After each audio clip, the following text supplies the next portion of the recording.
সুপ্রিয় দর্শক, আসসালামু আলাইকুম। কেমন আছেন আপনারা? নিশ্চয়ই ভালো আছেন। আজকের ভিডিওতে আপনাদের সবাইকে স্বাগত জানাচ্ছি। আজকে আমি আপনাদের সাথে শেয়ার করব গর্ভবতীরা নবম মাসে যে সমস্যাটা সবচেয়ে বেশি পড়েন, আর এই সমস্যাটা উপনীত হলে কিন্তু নর্মাল ডেলিভারি করানো যায় না।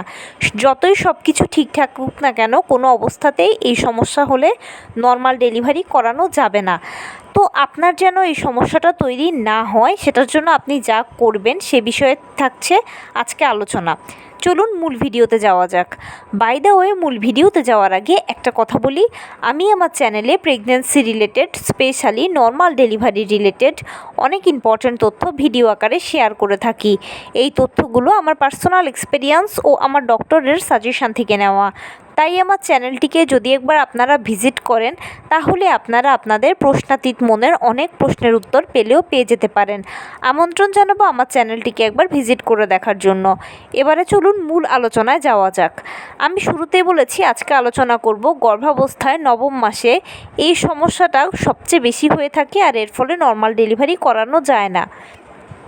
কিভাবে এই সমস্যার হাত থেকে নিজেকে রক্ষা করবেন এবং ফাইনালি নর্মালে বাচ্চা জন্ম দেবেন, সেটা নিয়েই থাকছে আজকে আলোচনা। দেখুন, গর্ভাবস্থার প্রথম থেকে একজন গর্ভবতী মা কিন্তু মোটামুটি আশা করে থাকেন যেন ফাইনালি তার ডেলিভারিটা নর্মালি হয় এবং খুব সহজে হয়ে যায়, যেন খুব বেশি জটিলতা তৈরি না হয়। এজন্য মায়েরা মোটামুটি প্রথম থেকেই অনেক অ্যালার্ট থাকেন। আর বর্তমান সময়ে মায়েরা সবাই কিন্তু কম বেশি অ্যালার্ট তাদের প্রেগনেন্সি নিয়ে। এখন প্রথম থেকে প্রেগনেন্সিটা ভালোভাবে চললেও দেখা যায় যে নবম মাসে গিয়ে একটা সমস্যা সবচেয়ে বেশি উপনীত হয়, সেটা হচ্ছে যে পানি ভেঙে যাওয়া বা গর্ভের পানি কম। এর ফলে হয় কি, নর্মাল ডেলিভারি করানো যায় না। আর অনেকে এ বিষয়ে আর্গুমেন্টেও যায় যে কেন নর্মাল ডেলিভারি করানো যাবে না। দেখুন, নর্মাল ডেলিভারির জন্য শর্ত হচ্ছে মাকে সার্বিকভাবে সুস্থ থাকতে হবে, মায়ের কোনো জটিল রোগ থাকতে পারবে না, যেমন ডায়াবেটিস, হাই ব্লাড প্রেশার, এই ধরনের কিছু থাকবে না। মা সার্বিকভাবে সুস্থ থাকবেন। বাচ্চার ক্ষেত্রে ক্রাইটেরিয়া হলো আপনার বাচ্চার পজিশনটা সেফালিক হবে, মানে তার মাথাটা থাকবে আপনার যৌনাঙ্গের কাছে, পাটা থাকবে আপনার বুকের কাছে, বাচ্চার ওজন থাকবে 2.5 কেজি থেকে 3 কেজি অথবা 3.5 কেজি। বাচ্চা সার্বিকভাবে সুস্থ থাকবে, মানে তার গলায় নাড়ি পেঁচানো থাকবে না, সে গর্ভের ভিতরে দুর্বল বা অসুস্থ থাকবে না। গর্ভের পানি বা অ্যামনিওটিক ফ্লুইডের লেভেল অবশ্যই 5 থেকে 25 সেন্টিমিটার হতে হবে। এর মূল কারণ হচ্ছে কি, গর্ভের পানি বা এই অ্যামনিওটিক ফ্লুইডের ভেতরে বাচ্চারা ভেসে থাকে, বেঁচে থাকে। এটাই কিন্তু তাদের বাসস্থানের জায়গা এবং এই পানিটাই বাচ্চাকে সেফ রাখে। এখন এই পানিটা যদি কমে যায় বা ভেঙে যায়, তখন সেক্ষেত্রে কী হবে, বাচ্চার জীবনটা ঝুঁকিপূর্ণ হয়ে যাবে। আর নর্মাল ডেলিভারি বা সিজার দুটোরই মূল উদ্দেশ্য হচ্ছে কি, ডেলিভারিটা যেন সুস্থভাবে হয়, সুন্দরভাবে হয়, বাচ্চাটা যেন মায়ের কোলে আসে। নর্মাল বা সিজার এগুলো জাস্ট পদ্ধতি মাত্র সন্তান জন্মদানের। এখন নর্মাল ডেলিভারির জন্য আমি বলেইছি যে বাচ্চার গর্ভের পানির পরিমাণ 5 থেকে 25 সেন্টিমিটার হতে হবে। এই জিনিসগুলোই ঠিক থাকলে ডেলিভারিটা নর্মালে হবে। দেখা যায় কি, নবম মাসে পড়লে গর্ভের পানির পরিমাণ বা অ্যামনিওটিক ফ্লুইডের পরিমাণ কমতে থাকে। যে পরিমাণ দরকার সে পরিমাণ সপ্তাহ অনুযায়ী ঠিক থাকে না।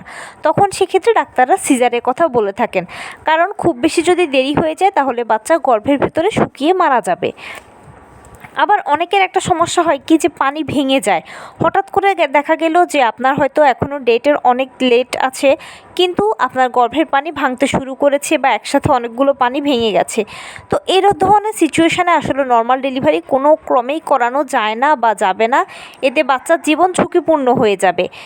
আপনি কি চান যে আপনার বাচ্চার জীবন ঝুঁকিপূর্ণ হোক, ফাইনালি তীরে এসে তরি ডুবুক? অবশ্যই নয়।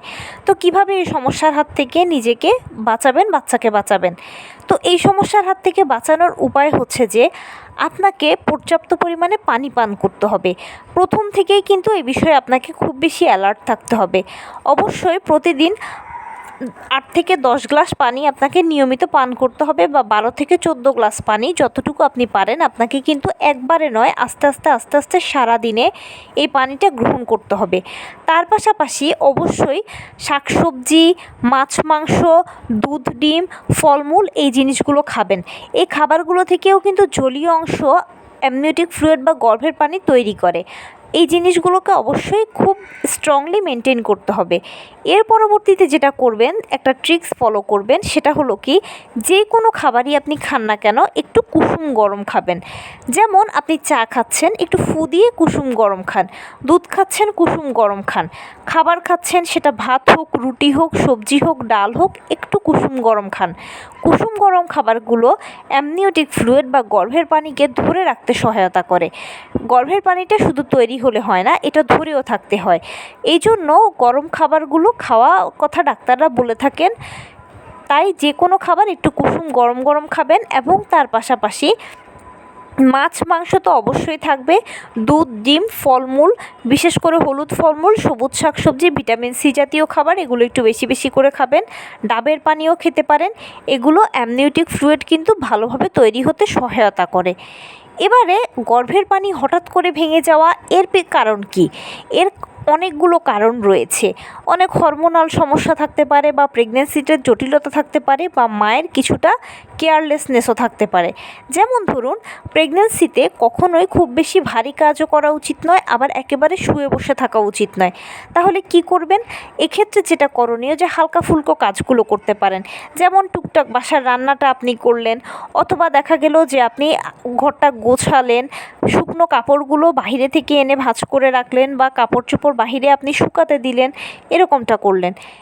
অনেকে আবার করে কি, যে ঘর ঝাড়ু দেওয়া, ঘর মোছা, এই কাজগুলো এই সময় না করলেই ভালো, যেহেতু এগুলো ঝুঁকে করতে হয় এবং পেটের উপর একটা চাপ পড়ে। মূল কথা কি, পেটের উপর যেন চাপ না লাগে, এরকম কাজগুলো এই সময় অ্যাভয়েড করা ভালো। তবে আপনি যদি মনে করেন যে না, আপনি 100% নিজেকে সেফ সিকিউর রেখে করতে পারবেন, তাহলে পারবেন, কোনো অসুবিধা নেই। কিন্তু পেটে যেন চাপ না লাগে, কোনো ক্রমে ধাক্কা না লাগে, আঘাত যেন না লাগে, এই জিনিসটা আপনাকে কেয়ারফুল থাকতে হবে। বিশেষ করে বাথরুমে অনেকের দেখা যায় যে বাথরুমটা স্লিপ থাকে, আর প্রেগনেন্সি পিরিয়ডে এই দুর্ঘটনাটা অনেক হয়ে থাকে, যে বাথরুমে স্লিপ কেটে পড়ে গিয়ে পানি ভেঙে গেল, বা বাচ্চা মারা গেল, এই ধরনের অনেক কিছু হয়ে থাকে। তাই বাথরুমে আসা যাওয়ার সময় সাবধানে চলবেন, হাঁটাচলা করার সময় সাবধানে চলাফেরা করবেন। এই জিনিসগুলো যদি মেনটেন করেন, তাহলে ইনশাল্লাহ কোনো সমস্যা হওয়ার কথা নয়।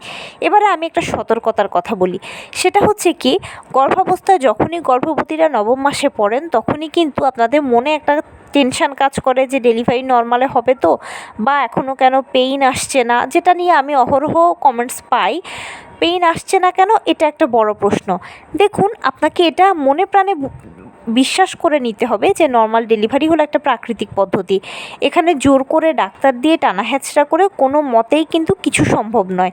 প্রাকৃতিক উপায়ে যেভাবে আপনি গর্ভধারণ করেছেন, সেভাবে আপনার ডেলিভারি প্রক্রিয়া শুরু হবে।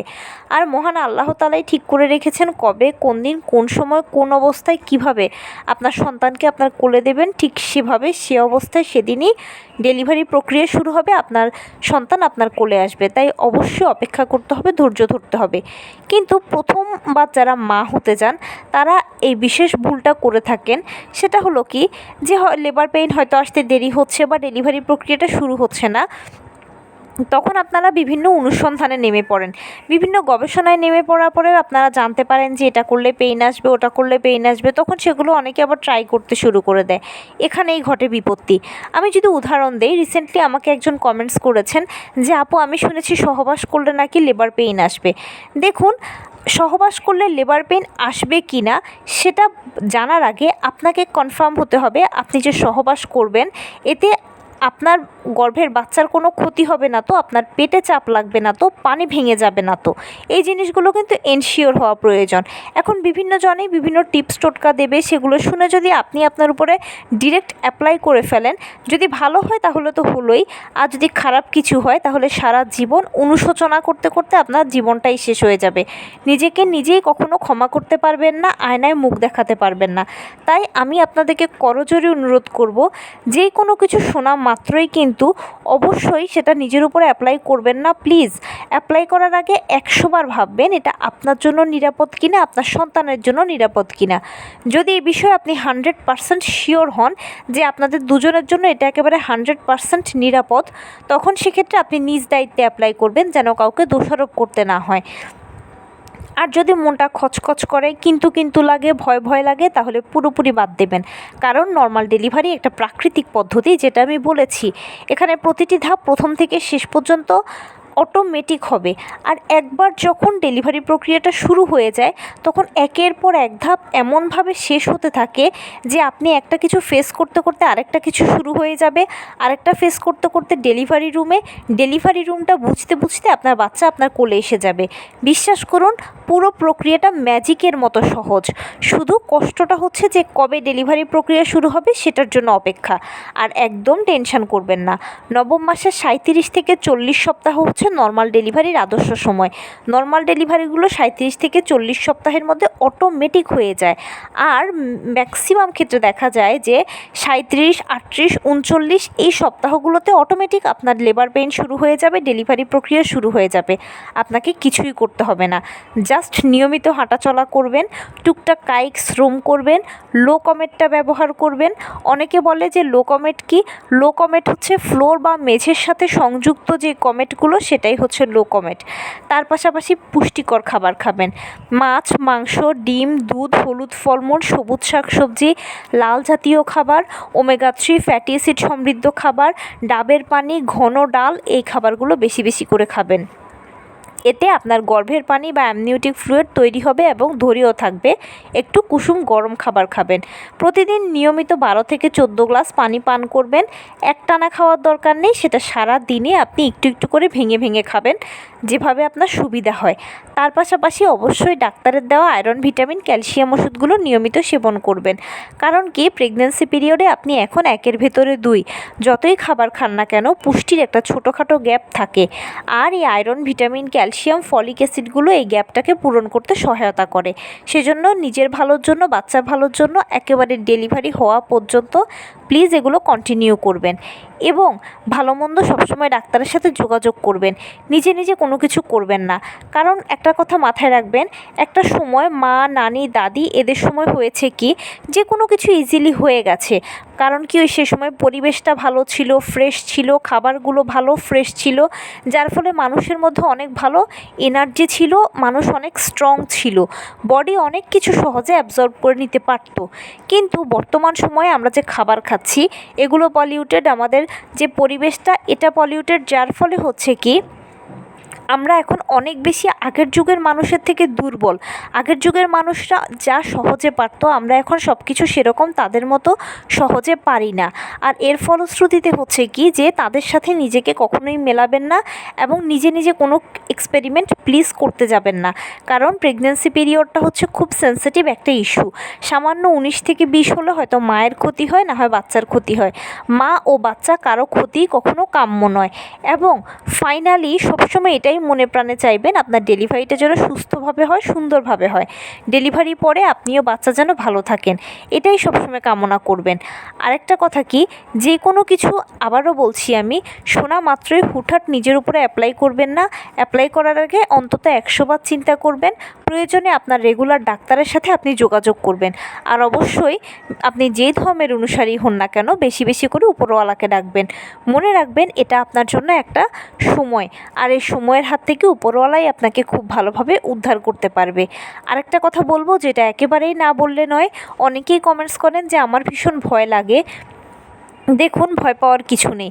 আপনি এটাই নিজেকে নিজে সান্ত্বনা দেবেন যে নর্মাল ডেলিভারিটা আমার দ্বারা পৃথিবীতে যাত্রা শুরু করছে না।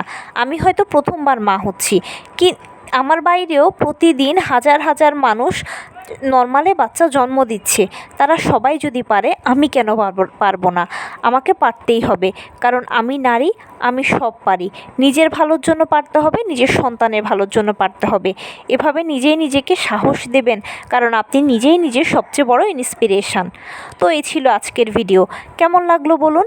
যদি ভালো লেগে থাকে ও হেল্পফুল হয়ে থাকে তাহলে প্লিজ লাইক, কমেন্ট, শেয়ার করতে একদম ভুলবেন না। আর সেই সাথে আমার চ্যানেলটিকে সাবস্ক্রাইব করার বিনীত অনুরোধ রইল। পাশে থাকা বেল আইকনটি ক্লিক করে দেবেন যেন আমি ভিডিও আপলোড করার সাথে সাথে আপনারা নোটিফিকেশান পেয়ে যান। যদি কোনো প্রশ্ন থাকে কমেন্টসে জানাবেন, আমি রিপ্লাই দেব। প্লাস যদি কোনো পরামর্শ থাকে যে কোন বিষয়ের উপরে ভিডিও বানালে আপনারা উপকৃত হবেন, সেটাও জানাবেন। আমি আপনাদের পছন্দের সর্বোচ্চ প্রায়োরিটি দেব। ভালো থাকবেন, সুস্থ থাকবেন। আসসালামু আলাইকুম।